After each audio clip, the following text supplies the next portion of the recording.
aí, gurizada, sejam bem-vindos a mais um vídeo. Eu sou o Mário e hoje estarei ensinando aí, dando uma dica a vocês aí onde que vocês podem baixar efeitos sonoros gratuitos e de qualidade, certo? Então, primeiramente vou abrir o meu navegador, vou vir aqui nos meus favoritos, que eu utilizo muito esses efeitos sonoros e recomendo para qualquer pessoa que mexe com edição de vídeos. Esse daqui, ó, sondebiblia.com. Um site muito bom, pessoal, mas só que para quem não entende de inglês vai ser um pouco complicado, certo? Para vocês procurar efeitos sonoros, tem aqui a barra de pesquisa, certo? E eu vou estar disponibilizando abaixo da videoaula aí alguns efeitos sonoros com até músicas mesmo, certo, pessoal?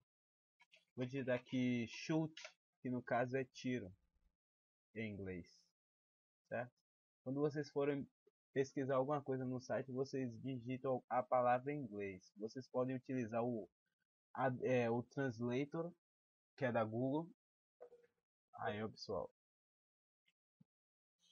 tem vários efeitos sonoros aí, ó, para qualquer coisa, certo, pessoal?